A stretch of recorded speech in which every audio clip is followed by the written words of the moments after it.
नमस्कार दोस्तों, आइए जानते हैं उत्तर प्रदेश से जुड़ी आज की सबसे बड़ी और महत्वपूर्ण खबरें सिर्फ 10 मिनट में। लेकिन उससे पहले अगर आपने चैनल को सब्सक्राइब नहीं किया है तो अभी कर दीजिए। साथ ही वीडियो को लाइक करें और अपने जिले का नाम कमेंट में जरूर लिखें ताकि आपके जिले की हर बड़ी खबर सबसे पहले आप तक पहुँचे। तो चलिए आज की पहली खबर पर बात करते हैं। बैंक खाता दोबारा शुरू करना अब पहले से ज्यादा आसान हो गया है। भारतीय रिजर्व बैंक ने KYC नियमों को सरल बना दिया है, जिससे बंद पड़े खाते अब आसानी से फिर से शुरू किए जा सकते हैं।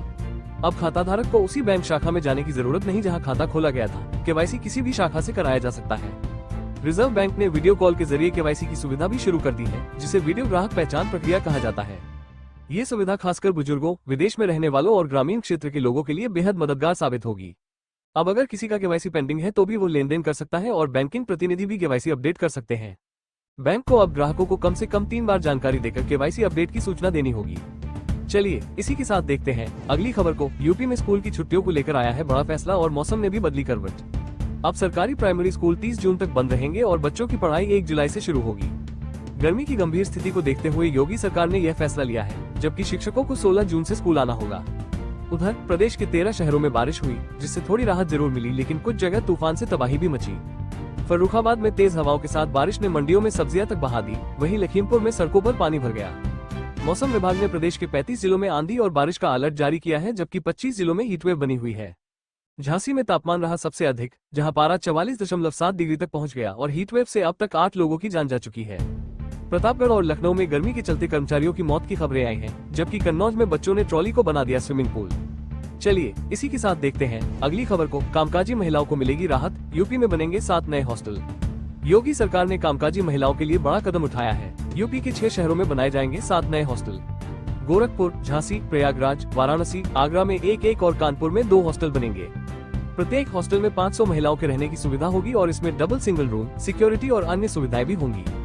इन पर करीब 263 करोड़ रुपए खर्च होंगे। केंद्र सरकार पहले ही 8 हॉस्टलों के लिए राशि जारी कर चुकी है। लखनऊ, नोएडा और गाजियाबाद में बनेंगे ये 8 हॉस्टल, जिनका निर्माण कार्य जल्द शुरू होगा। कम किराए में सुरक्षित और सुविधाजनक आवास मिलेगा, जिससे बाहर नौकरी करने वाली महिलाओं को बड़ी राहत मिलेगी। हर हॉस्टल में क्रेच, योग केंद्र, पेंट्री, महिला मार्केट और 1 स्टॉप सेंटर भी होगा। अब आगे एक और खबर को देखें दोस्तों। यूपी सरकार का बड़ा फैसला, शिक्षा मित्र लौटेंगे अपने मूल विद्यालय। 1,43,000 शिक्षा मित्रों को योगी सरकार ने दी बड़ी राहत, अब लौट सकेंगे अपने मूल विद्यालय। कई शिक्षा मित्र घर से दूर स्कूलों में पढ़ा रहे थे, जिससे उनका वेतन सफर में ही खर्च हो जाता था। अब लगभग 20 से 25,000 शिक्षा मित्रों को अपने ग्राम पंचायत के स्कूलों में समायोजन का मौका मिलेगा। 3 जनवरी 2025 को सरकार ने इस संबंध में शासनादेश जारी किया था। स्थानांतरण प्रक्रिया भी जल्द शुरू होने की संभावना है, जिससे दूर दराज के शिक्षा मित्रों को बड़ी राहत मिलेगी। महिला शिक्षा मित्रों को इस फैसले से सबसे ज्यादा फायदा होगा। वे अब अपने घर के पास पढ़ा सकेंगी। शिक्षक MLC ने फैसले का स्वागत करते हुए इसे ऐतिहासिक बताया है। अब इधर देखिए अगली खबर आ रही है। बिजली गिरने से यूपी में 3 की मौत, मौसम में आया बदलाव। गोरखपुर और अंबेडकर नगर में बिजली गिरने से 3 लोगों की दर्दनाक मौत हो गई। संत कबीर नगर में खेत से लौट रही महिला और अंबेडकर नगर में एक बच्ची और एक युवक की मौत हुई। पूर्वी यूपी में बारिश और तेज हवा के कारण तापमान में गिरावट दर्ज की गई। गोरखपुर में 4.2 मिलीमीटर बारिश रिकॉर्ड हुई, लेकिन तापमान अब भी सामान्य से ऊपर है। आगरा सबसे गर्म शहर रहा, जहां 45 डिग्री सेल्सियस तापमान दर्ज किया गया। वाराणसी, झांसी, कानपुर, बांदा और प्रयागराज जैसे शहरों में भी जबरदस्त गर्मी रही। मौसम विभाग ने 15 से 19 जून के बीच प्रदेश में भारी बारिश का अलर्ट जारी किया है। चलिए इसी के साथ देखते हैं अगली खबर को। डिजिटल जुए पर हाईकोर्ट सख्त, यूपी सरकार को सिस्टम बनाने का आदेश। इलाहाबाद हाईकोर्ट ने ऑनलाइन सट्टेबाजी पर चिंता जताते हुए योगी सरकार को दिया बड़ा निर्देश। कोर्ट ने कहा कि पब्लिक गैम्बलिंग एक्ट 1867 अब पुराना हो चुका है, डिजिटल जुए को नहीं रोक सकता। अब सरकार को एक उच्च स्तरीय समिति बनानी होगी, जिसकी अगुवाई आर्थिक सलाहकार KV राजू करेंगे। समिति में तकनीकी और कानूनी विशेषज्ञों को भी शामिल किया जाएगा ताकि ठोस कानून बन सके। कोर्ट ने कहा कि ऑनलाइन गेमिंग और सट्टेबाजी मानसिक स्वास्थ्य को नुकसान पहुंचा रहे हैं। विदेशी प्लेटफॉर्म से जुड़ाव के कारण ट्रांजैक्शन को ट्रेस करना मुश्किल हो गया है। अब सरकार को तकनीकी आधार पर डिजिटल अपराध रोकने का नया सिस्टम तैयार करना होगा। चलिए इसी के साथ देखते हैं अगली खबर को। अगर आप नौकरी की तलाश में हैं तो तैयार हो जाइए। 2 जुलाई तक उत्तर प्रदेश में लगेंगे कुल 7 बड़े रोजगार मेले। यूपी के कई जिलों में जून महीने के अंत तक जॉब फेयर लगाए जाएंगे, जहां निजी क्षेत्र की नौकरियों के लिए इंटरव्यू होंगे।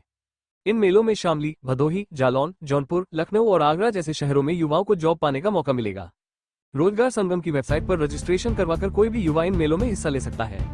जून सत्र में ये मेले 17, 18, 21, 24 और 30 जून तक अलग अलग जिलों में आयोजित किए जाएंगे।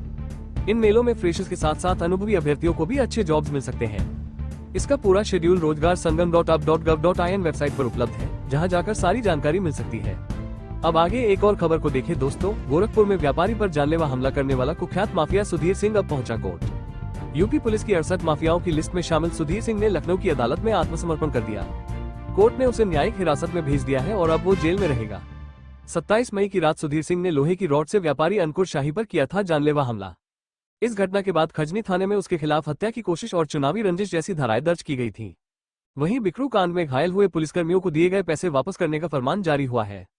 5 साल बाद शासन ने इन पुलिस वालों को 6.5 लाख की रकम लौटाने का नोटिस भेजा है, वरना वेतन से 20% की कटौती की चेतावनी दी गई है, जिससे पुलिसकर्मी बेहद परेशान है। अब इधर देखिए अगली खबर आ रही है। यूपी सरकार ने बाल श्रम के खिलाफ छेड़ी सख्त मुहिम। 12 से 19 जून तक चलेगा विशेष अभियान। राज्य में बाल श्रम निषेध सप्ताह के तहत जनजागरूकता के साथ साथ कड़े कदम उठाए जाएंगे।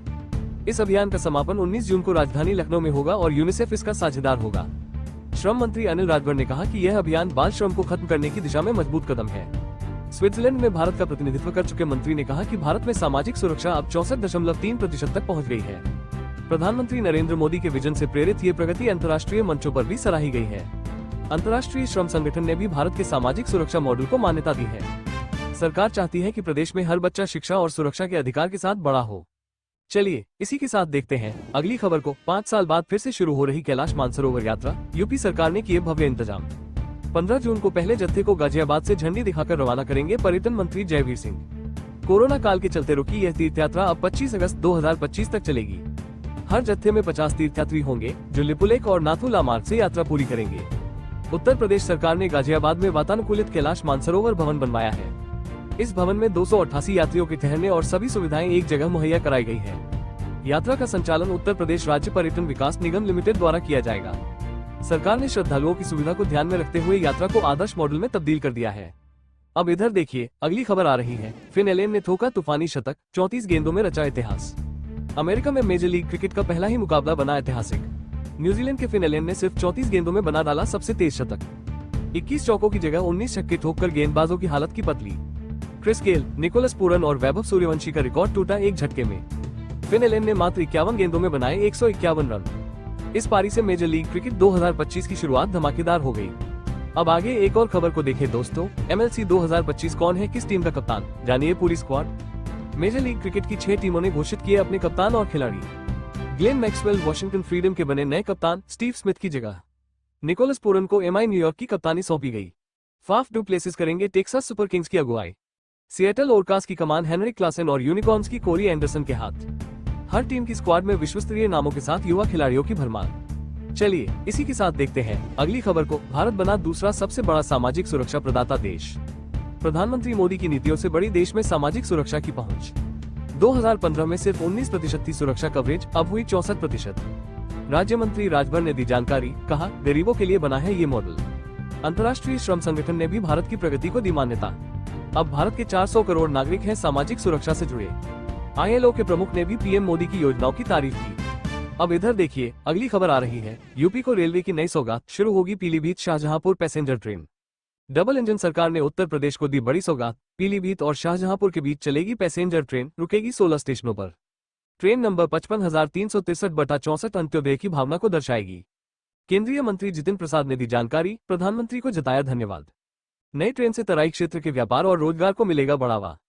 ट्रेन की स्टॉपेज में शामिल है बीसलपुर, भोपतपुर, शाहबाजनगर जैसे स्टेशन। अब आगे